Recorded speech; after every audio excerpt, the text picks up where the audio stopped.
Well, hello, good morning. It is Wednesday, the 8th of January at 8:30 in the morning, and my name is Rich Benfield, standing in for Stephen Ridgway, bringing you the daily cyber briefing.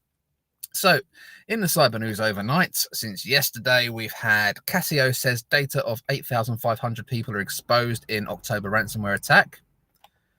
The UN Aviation Agency are investigating potential security breach.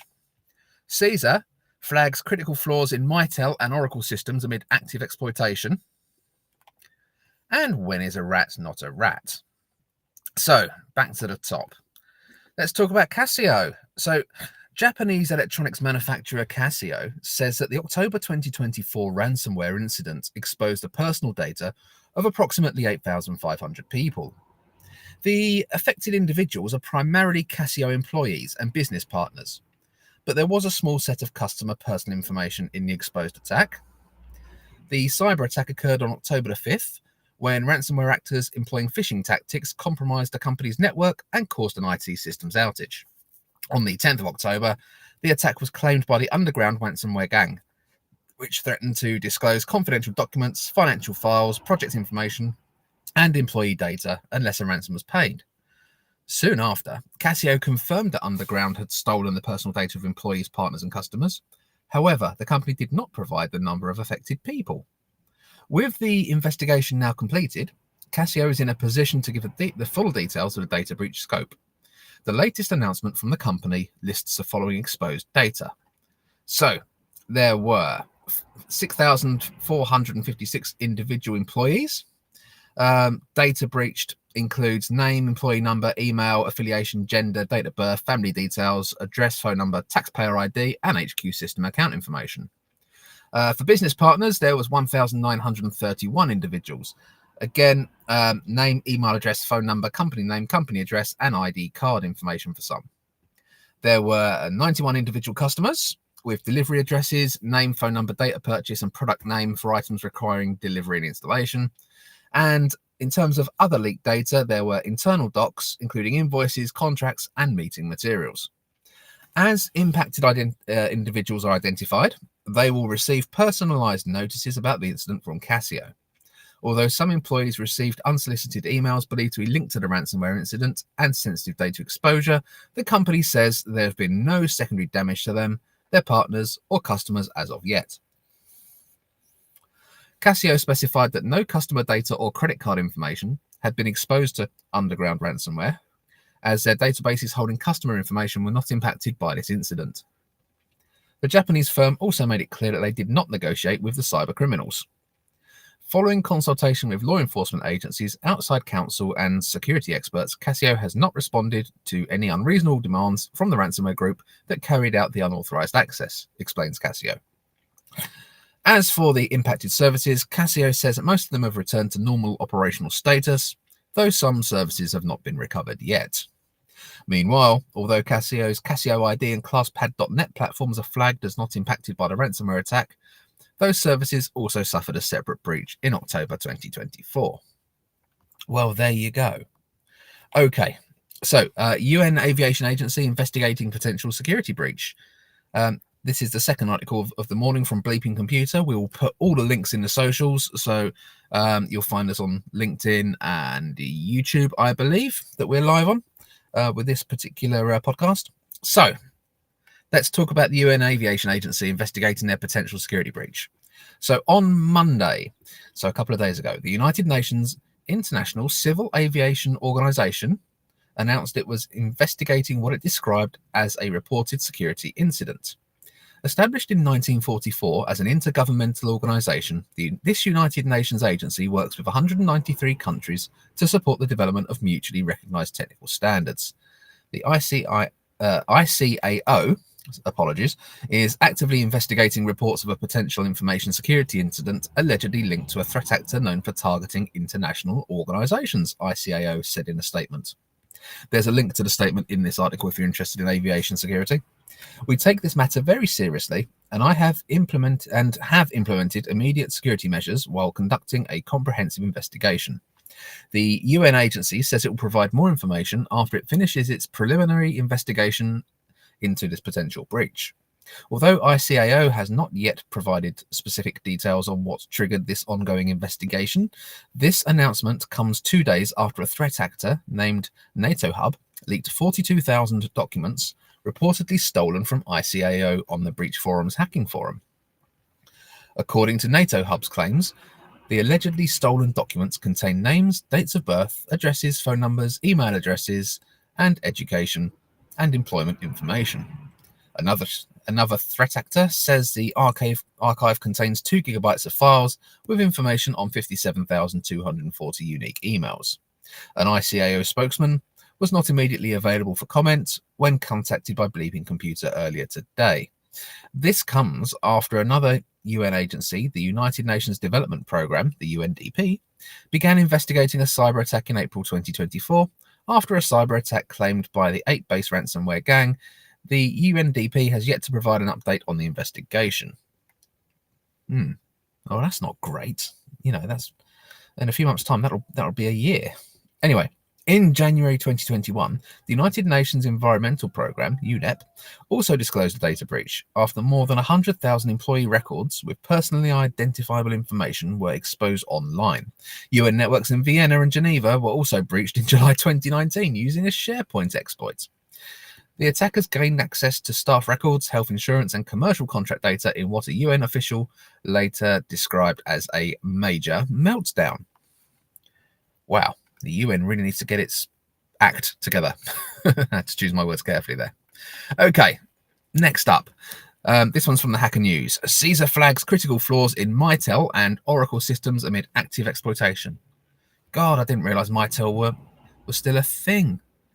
I used to do a few phone systems, and I was dealing with Mitel back in the late 90s, early 2000s, something like that. Anyway, okay, so the US Cybersecurity and Infrastructure Security Agency, CISA, on Tuesday added 3 flaws impacting Mitel, MiCollab, and Oracle WebLogic Server to its known exploited vulnerabilities catalog. That's the KEV catalog, citing evidence of active exploitation. The list of vulnerabilities is as follows. So, CVE 2024 41713, that's 41713 with a CVSS score of 9.1, a path traversal vulnerability in Mitel MiCollab that could allow an attacker to gain unauthorized and unauthenticated access. Then we have CVE 2024, and that is 55550 with a CVSS score of 4.4, a path traversal vulnerability in Mitel MiCollab that could allow an unauthenticated attacker with administrative privileges to read local files within the system due to insufficient input sanitization. And finally, CVE 2020-2883. And that has a CVSS score of 9.8, a security vulnerability in Oracle WebLogic Server that could be exploited by an unauthenticated attacker with network access via IIOP or T3. It's worth noting that the 2 Mitel MiCollab vulnerabilities could be chained with could be chained together to permit an unauthenticated remote attacker to read arbitrary files on the server. Details about the twin flaws emerged last month following a report from Watchtower Labs, which discovered the issues as part of its efforts to replicate another critical bug in Mitel MiCollab, which was CVE 2024 35286 with a CVSS score of 9.8 that was patched in May 24. As for the Oracle CVE, which is 2020-2883, CVSS score 9.8. As for that one, Oracle warned in late April 2020 that it had received reports of attempts to maliciously exploit a number of recently patched vulnerabilities, including that vulnerability. There are currently no details available on how the aforementioned flaws are exploited in real-world attacks, who may be exploiting them, or the targets of those activities. Okay. So, basically, there is a requirement to get those patched by January 28th, 2025. So, that's any federal, civilian, executive branch agencies, because obviously it's America. Any of those branch agencies are required to apply those patches by January 28th of this year. So, go them, I suppose. But worth checking if you run any of those systems, okay? Worth checking and patching. Same as usual. Okay. So now we're going to talk about a remote access tool or remote access Trojan. So last month, a malicious package, Ethereum Von Contract Handler, was identified on the NPM registry. It disguised itself as a remote access tool, posing as a library for detecting vulnerabilities in Ethereum smart contracts. Instead of detecting said vulnerabilities, it dropped an open source remote access Trojan called Quasar Remote Access Trojan onto developer systems. To delve a little deeper into this process, following installation, the program works through retrieving and executing a script from a remote server, which facilitates a Quasar Remote Access Trojan deployment on the targeted Windows system. The code is obfuscated through techniques such as base64 encoding, XOR encoding, and minification, all methods designed to evade detection and analysis by security tools. Furthermore, the malware searches for sandbox environments before execution to circumvent automated analysis and limit its exposure in controlled settings. The threat research team at Socket detected the package containing the malicious code, which the NPM security team subsequently removed from their registry. Quasar was initially released in 2014 as XRAT and renamed by its original developers to Quasar in 2015. This change was most probably enacted to distinguish it from nefarious versions of the software being deployed by threat actors so soon after its release. The original program, designed as a publicly available utility for Microsoft Windows, was intended for legitimate use in various applications. However, it rapidly gained traction among malicious users due to several critical factors. One is the program's openly accessible source code, which allows hackers communities to examine, modify, and enhance its features easily, leading to the integration of various forms of malware. This open source nature fosters a collaborative environment for cyber criminals, encouraging the development of sophisticated tools that can evade detection. Another is the program's wide range of functionalities, which make it particularly attractive for exploitation. These include keystroke logging, which captures every keystroke made by the user, obviously, screen capturing, and credential harvesting. Yep, so it does a lot, So as cyber criminals became more widely understood and utilized this program's capabilities, it became a significant threat, especially for software developers, because it places their sensitive information at risk, including private keys and the potential for data breaches and loss of intellectual property underscores the urgent need for enhanced security measures in the digital landscape. So, basically, there's been reports going around that vulnerabilities in Ethereum smart contracts have caused financial losses exceeding 1 billion in 2023 alone. So, one of the issues around this is when you're running code like this, especially open source code, the temptation is just to grab it and use it because it's free and never ever even read the source code, so you should be careful. And obviously when you're dealing with any kind of sort of cryptocurrency or anything else like that, if you're running open source software and you're dealing with money, it would probably be a good idea to check the code base to see if it's actually going to do something disgraceful to your cash. It's really important that when you're dealing with cash, look at the PCI DSS standards. There's up to 400 different controls in there, I think.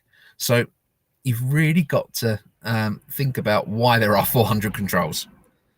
Oh, it's because it's important. It's you're handling people's cash. Hopefully, in the case of a lot of these things, it's only your own cash you're impacting. But if you're building some sort of platform, a multi-tenant SaaS platform or something to handle and deal with transactions with Ethereum, and you're running this code, then that's a whole lot of wallets you're affecting. Okay, so in this case, realistically, it started off as a remote access tool, but it's actually a remote access Trojan these days. So yeah, be careful out there, be safe, and develop good things, but know what code you're using in your projects. Okay, anyway, that concludes the daily cyber briefing for this morning. More interesting news tomorrow, and I'll be back with you at 8:30 a.m. Please tune in. Take care. Bye bye.